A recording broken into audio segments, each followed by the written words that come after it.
The Dusk Guard. Beyond the Borderlands. By Viking ZX. Chapter 18. With a deafening crack, a wall of energy rushed out from the center of the arch, sweeping across the room and scattering bodies out of its way. Blade didn't even have time to yell before it crashed into her, lifting her from her feet and sending her tumbling through the air. She slammed into the wall, her wings splayed out beneath her, her breath rushing from her body. She gasped as she dropped to the ground, her head ringing, her lungs struggling for air.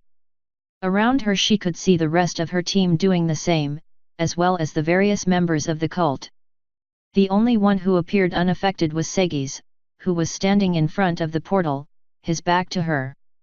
She didn't need to see his face to know there was nothing but a look of awe on it. Another shockwave rippled out from the center of the arch, this one a grey glow that reminded her of fog. She moved to rise as the glowing energy swept over her, and then froze as every muscle in her body locked, every feather on her ruff standing on end as something rippled through her. Fear. The distant, analytical part of her mind knew what it was. But it was fear like she'd never felt before. Fear beyond the time she'd thought she was going to die during training, fear beyond the time she'd thought her wing was crippled, fear beyond the time she first realized what her last employer had been up to. She was shaking now, recoiling back and trying to curl her body up against the wall, completely unable to control herself as her breath came hard and fast. Images, feelings, all of them were flashing through her mind without control, each more terrible than the last. And all through it, she knew. Whatever was coming out of the gleaming white wall of energy that stretched between the two sides of the arch, she feared it more than anything she'd ever known in her entire life. The portal was rippling now, the surface distorting like water as something passed through its lower edges. She wanted to look away, but every instinct in her body was screaming that to look away would mean she would die, or worse. She was a griffin, she had to see it head on. No matter how horrifying it was. A paw broke through the surface of the portal, followed by a shin and then a leg that looked a bit like the leg of a diamond dog, though longer and rippling with lean muscle under its shiny black coat. It was clad in light but ornate golden armor that gleamed under the light of the portal. It touched against the stone and Blade found herself pushing her back up against the wall, unconsciously trying to push herself away from the being coming through. A hand passed through next, wrapped around a long, grey, metal staff almost as tall as she was long. It moved forward before settling on the ground some distance ahead of the foot with a dull click. Then it tilted, and the portal trembled as if trying to hold back whatever it was containing. The white energy bulged as its occupant pressed against it, and then with a faint slurp that almost sounded like something passing through water, it stepped out. The figure looked around the room, a satisfied but grim smile on his face, as if he was mildly amused by the tableau spread out before him. Segis had taken several steps back in shock, his eyes wide with disbelief as he stared up at the being. "I tried to warn you," some part of Blade's mind said as she stared at the individual. Her conscious mind was almost gibbering now.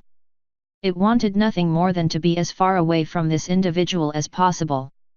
He was tall, whoever he was, taller than even Barnabas, but lean and trim. The black of his obsidian coat almost gleamed under the lights, his musculature so defined that his body could have been carved from the very stone his color resembled. His chest was bare, a simple white cloth wrapped around his waist and held in place by some golden belt. He was wearing greaves on his arms as well as his legs, the golden armor she'd noticed earlier. Only now she could see that there was more on the back of his hands, and even on the tops of his clawed fingers.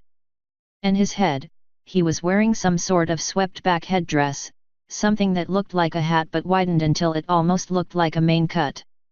It was made of gold too, though whitened. Jackal, she realized as she took in the long muzzle, the tall, pointed ears that added almost another foot to his already impressive height, and the thin, angular face. But ordinary jackals didn't look like this. She'd seen pictures of them. They were smaller than diamond dogs, not taller than them. And definitely not slightly taller than a minotaur. Which meant... oh no! She knew who this was. She'd seen him mentioned in history texts. Segis, you fool! She still couldn't move towards the figure, do anything but try to move away. Only now her conscious mind agreed with the rest of her. No. The figure turned his head without speaking, taking in the whole of the room as his smile widened. Thrashing, panicking figures froze one after another as the figure's gaze panned over them. Then his eyes were on her, his smile widening even further, and she felt her body lock, her mind screaming at her to get away. Run! Run, run, run, run, run! But she couldn't. Her entire body was locked in place, frozen with panicked terror. Well, the figure said after a moment. He had a strange accent, his pronunciation falling on the letters wrong, as if it were the first time he'd spoken the language.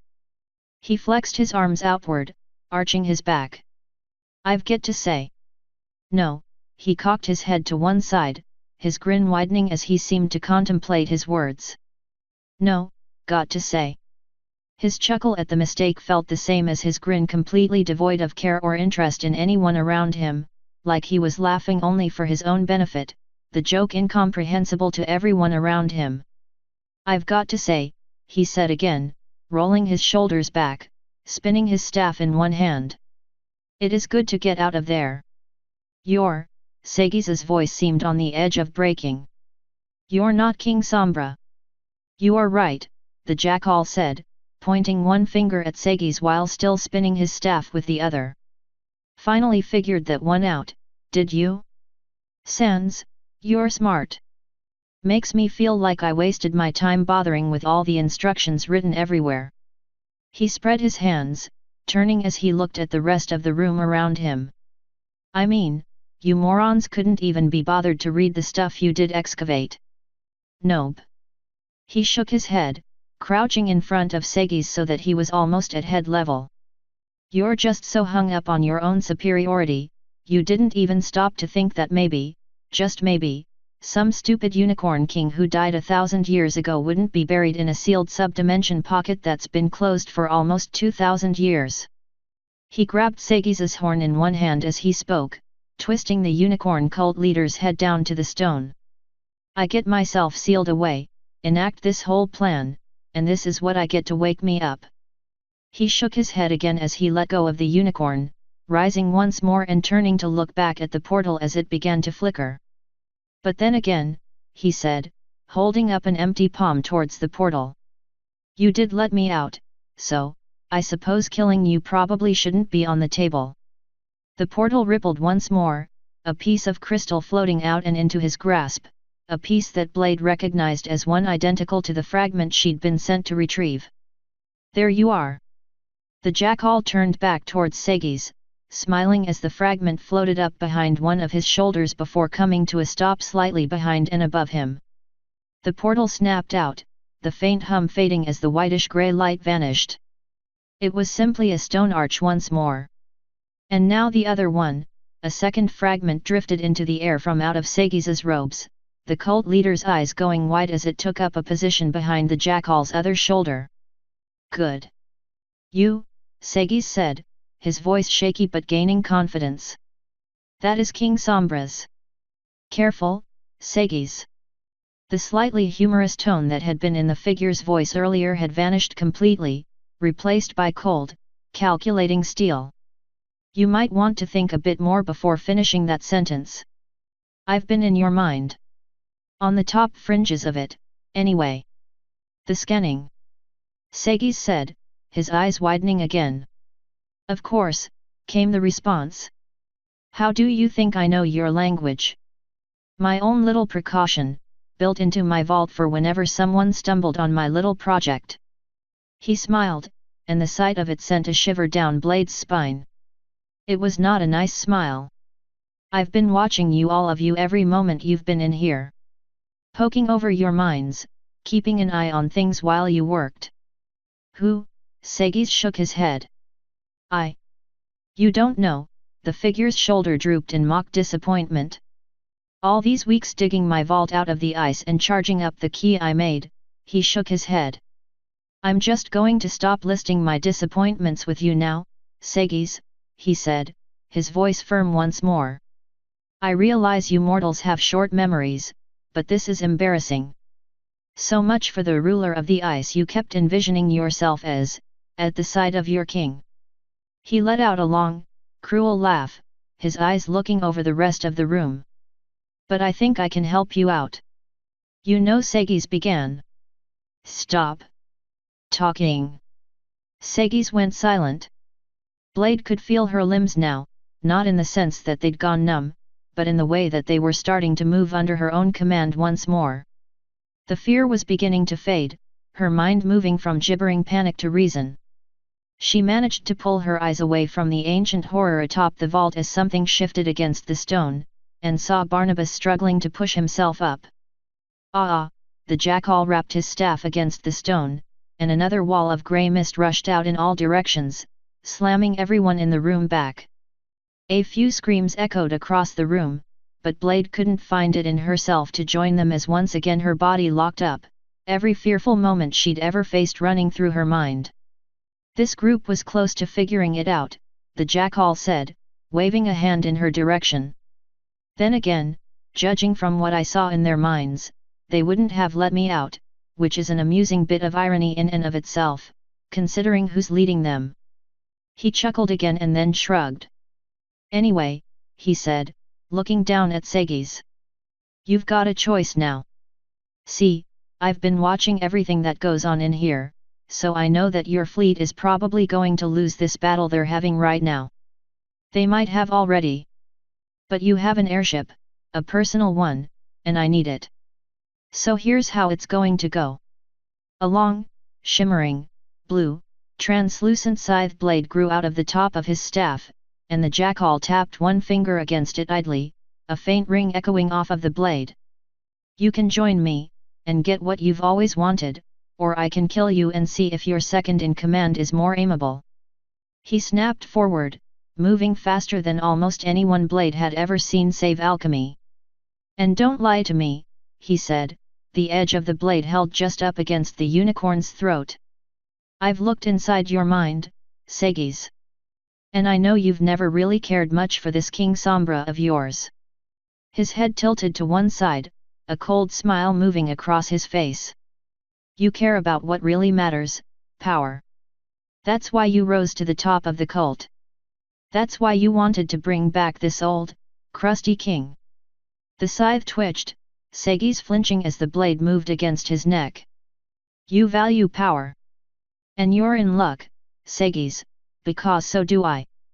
Because in the end, that's all that matters. It's different for you, of course, he said, smirking as he stepped back, sending the scythe spinning through the air with casual ease. You're mortal. Power is short-lived.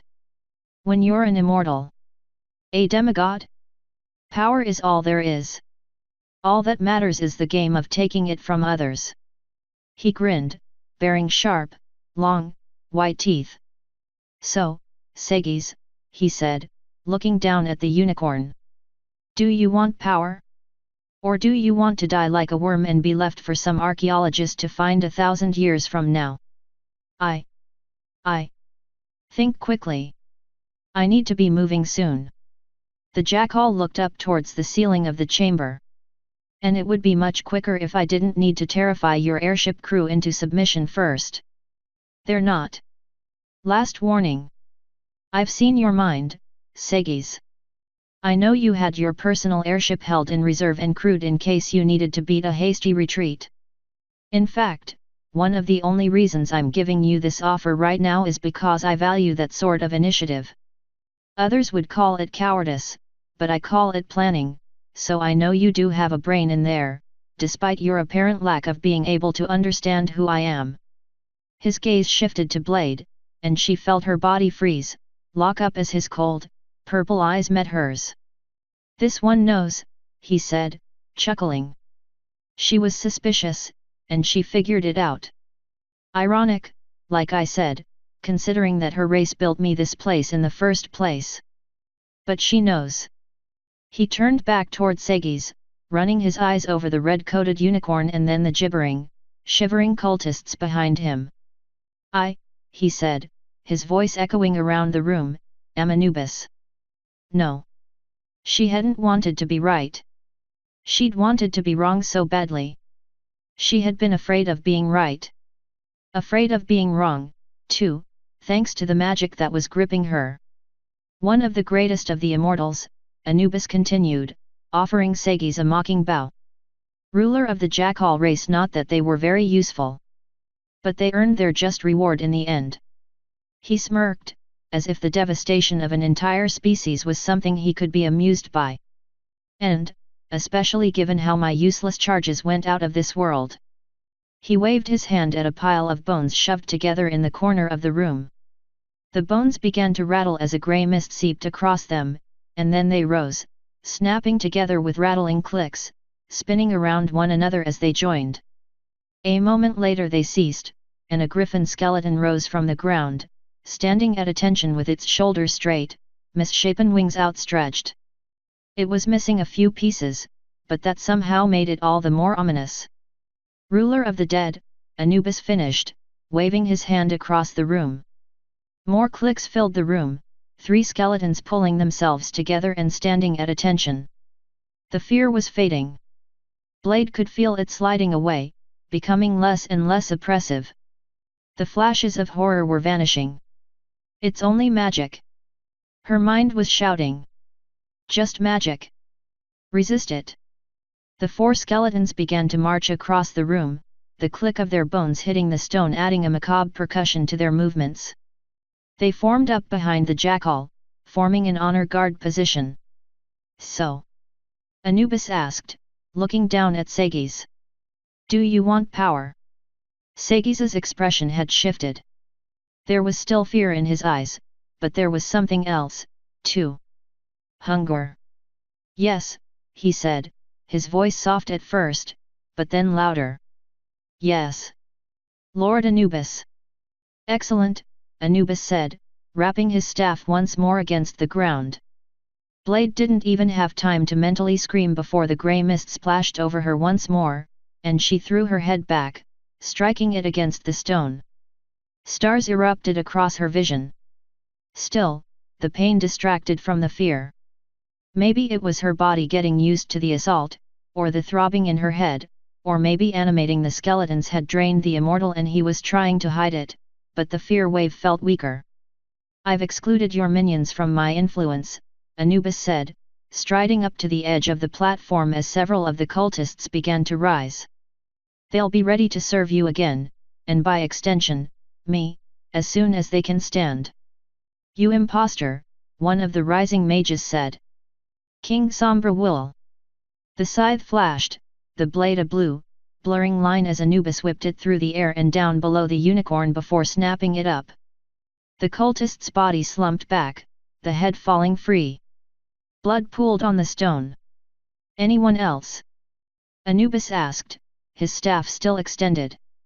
A few of the cultists shook their heads, and the immortal grinned. Excellent, he said, twirling the staff, the blade flickering out of existence. Blade forced her leg to move, feeling coming back into her limbs. There was a shuffling sound on the stone beside her and. Don't, Anubis said, pointing his staff at Barnabas as the Minotaur began to rise. An orb of grey mist spat out of the end, slamming the Minotaur in the chest and throwing him back against the stone. He slumped, though Blade could see him shaking. I don't have any particular fight with you 5 at the moment, Anubis said. Your enemy is defeated, although, he glanced at the fragment floating behind his shoulder. I don't know who hired you, he said, his eyes locking with hers. But you should know it's not worth it. Go home, little griffin. You can't fight a demigod.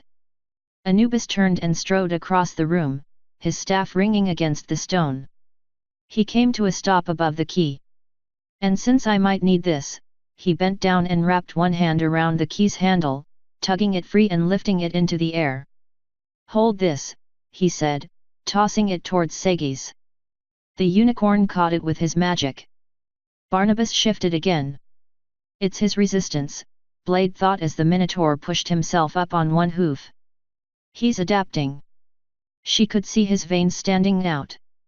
It wasn't just him either. Despite her quivering terror, she could move her foreleg now. Just another few moments and... Come, Anubis said, stepping towards the door. We need to be moving before that fleet breaks through your shield and wrecks everything. The rest of the cult formed up behind him, Sagi's along walking by the immortal's side. We'll pick up any survivors along. With a yell, Barnabas lunged forward, his axe coming up as he barreled straight for Sagi's, bashing one of the skeletons aside with his shoulder. For my... Anubis moved, a blade snapping to life on each end of his staff as it twirled through the air. Barnabas stumbled as the spinning weapon cut red tracks across his thighs and then his arms, dropping his axe with a strangled gurgle as Anubis's other hand caught him by the throat. I warned you, Anubis said, shoving the weakened minotaur back and glaring at him as the scythe darted once more, dancing through the air. Blade tried to get up, but her body still wasn't obeying her commands fully, and she just pushed herself up and then fell to her chest once more. But no, Anubis said, his scythe cutting through Barnabas's tendons and sending him falling to his hands and knees. You wouldn't. One of Barnabas's hands slid out, wrapping around the hilt of his greataxe. And now you're going to pay, Anubis said as Barnabas reared back, lifting the axe up in the air with one hand, a wordless yell echoing through the chamber. The scythe flashed, Barnabas's yell ending in a strangled croak as the blade cut across his upraised arm, and then, smirking, Anubis spun the weapon around his arm and stepped forward, burying the blade in the Minotaur's chest. No! Frost's scream echoed through the chamber, an almost primal cry of pain as Barnabas's body jerked back, half of the translucent blue blade poking from his back. The greataxe clattered to the floor as the Minotaur's arms went limp. You should have listened, Anubis said, pulling his scythe free and looking down at Barnabas, the same, faint smirk still on his face. But you didn't, and now you're dead.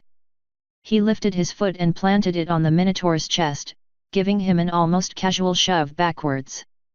Barnabas's limp body tumbled to the ground. Rage filled Blade as the immortal turned and motioned for the cultists to move through the doorway, and she pushed against the force that was keeping her body stunned, summoning all her anger into one single drive. Stop him! Sorry, Anubis said, shrugging as the twin blades of his scythe vanished. And since I can guess where your minds are all going even without being able to scan them, he turned and looked towards the 4 skeletons. Kill them all, he said as he turned and strode out of room. Bones clacked against one another as the 4 constructs turned towards them and began to stride forward. Come on! Blade thought, pushing herself up. Her body was still shaking, but it was hers. Come on Blade, you can do this! In a fit of desperation she whipped one of her claws up and pulled it across her chest. The pain helped, and with a scream, the fear that had gripped her body breaking like a glass cage, she leapt forward as one of the skeletons placed its talons across Barnabas's throat. She hit it like a missile, her scream echoing across the room as she bowled it over. Rather than pulling apart, the bones held, and she jerked back as it lashed out at her with talons of its own, dirty and yellowed after 1,000+ years in the ice. There was a cloying scent about it, like something slimy and damp. You might have talons, she thought as she slammed her claws into its skull, the brittle, aged bone cracking under the impact. But I have woe. The skeleton jerked its head, tugging her off balance before slamming a fist into her side hard enough to knock her back. She jerked her claws free, wings beating as the other 3 skeletons bore down on her. They're not alive, she thought as she watched the 4 of them approach. They're like golems. They won't react like a regular opponent. Her observation proved itself as an arrow clipped the side of the one of the skeletons, ricocheting away. The skeleton didn't even flinch as it turned toward Frost, who was already firing again, her eyes brimming with fury. And they're also really strong, Blade thought as she wrapped her talons around one limb. The skeleton jerked, tugging her foreleg to one side as she stepped back once more. But they're old and brittle, and they can't weigh much. She darted behind the skeleton, taking to the air and wrapping her talons around the construct's wings. It reacted almost without hesitation, twisting even as she snapped her wings around, whipping the skeleton around her body in the air.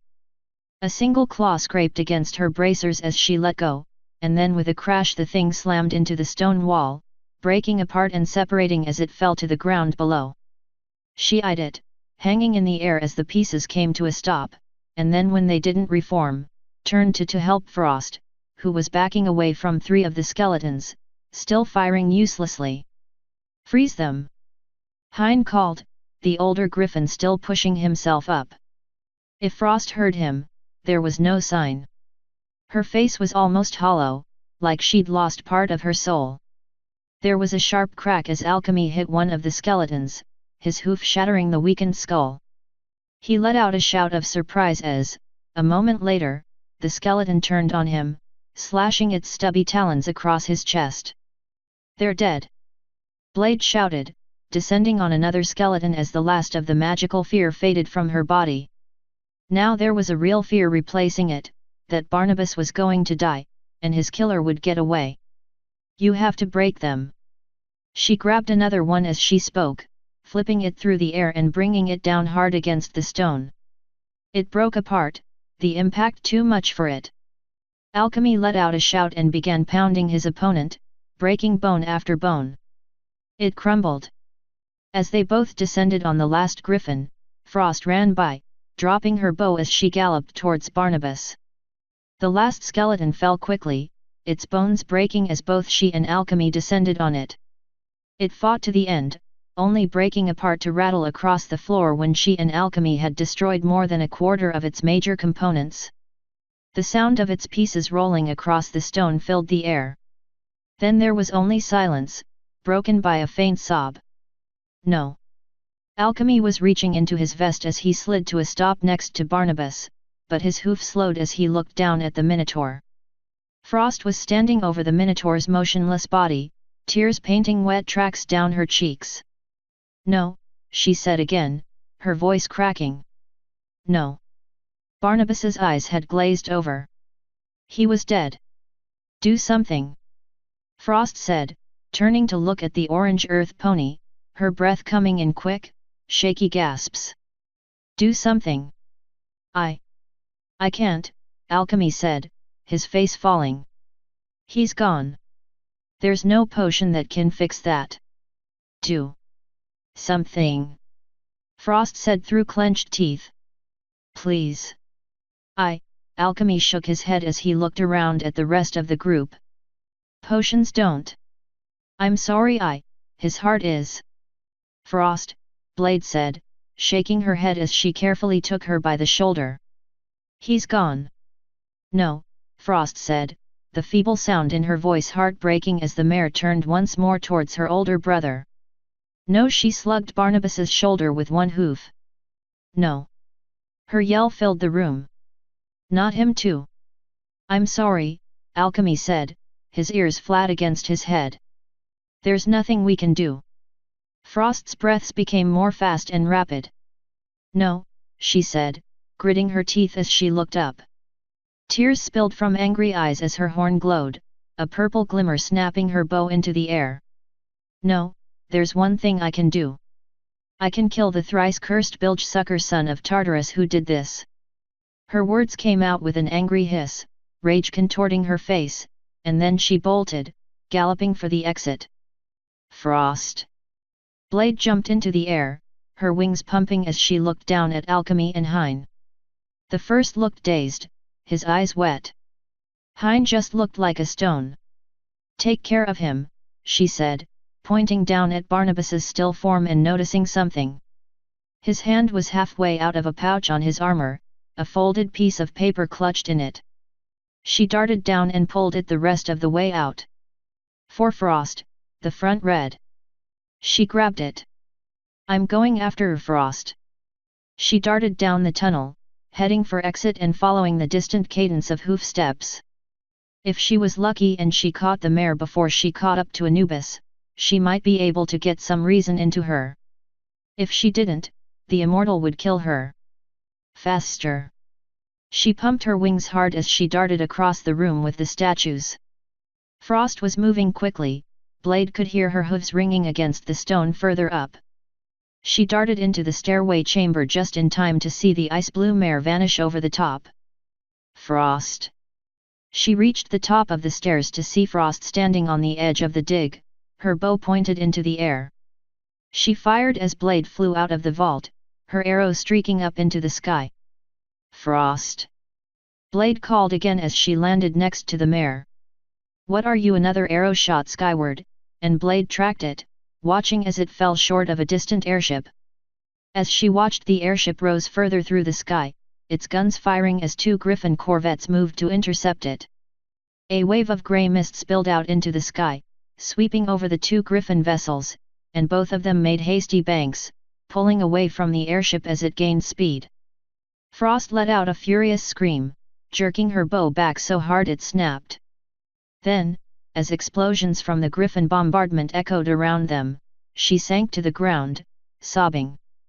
"I'm sorry, Frost," Blade said, crouching near the sobbing mare as Griffins began to drop out of the sky around them. "I'm sorry." Minutes passed as she stood there, one talon on the mare's shoulders, the distant sounds of combat fading as the fleet took the island. Blade. It was Kalos, his face smudged, the short sword in his talons wet with blood. "What happened?" "Kalos," she said, rising as a flame flickered in her chest. "That airship, the one that broke through a few minutes ago, the fleet needs to chase it down. They need to run it down fast, and blast it into the ice." "We can't do that, Blade," he said, shaking his head. "Don't give me that," she said, shaking her head. "Tell the fleet. They need to run it down. That ship can't be allowed to land." "Blade. There's an immortal on that ship. A dangerous one." She was ranting now. She didn't care. "He'll kill everyone he comes across." "Blade. You need to tell the fleet to." "Blade." She froze, her rant stopped by the volume of his tone.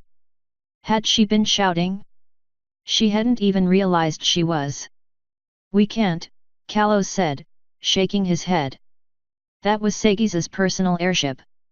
It's built for speed, and faster than anything we've got but the Seeker. We can't catch it." "Then we'll take the Seeker," she said, shaking her head. "We'll blow it out of the sky and—" "The Seeker's damaged," Kalos said. "Her magazines are dry. She's got no weapons, and half her boilers are shot. We can't, Blade. I'm sorry. We just can't." "You." Blade turned away, clenching her talons into fists and letting out a wordless shriek as the distant dot that was Anubis's airship continued to fade. Alchemy and Hein climbed out of the dig, both moving with a stunned, overwhelmed slowness as they too stared off into the sky alongside her, watching as the vessel become nothing more than a blip on the horizon before sinking below it. Blade sank to her elbows, shutting her eyes tightly and wishing she could block out the sound of Frost's sobs. Around her the sounds of violence began to fade, a ragged cheer rising from the Griffin air fleet as victory was declared, but she couldn't find any joy in it, not with Frost crying beside her. She wanted to scream again, shout her anger and her failure out into the night sky. But there was nothing she could do. Anubis was gone, the fleet in tatters, and Barnabas was dead. There was nothing she could do. End of Part 1.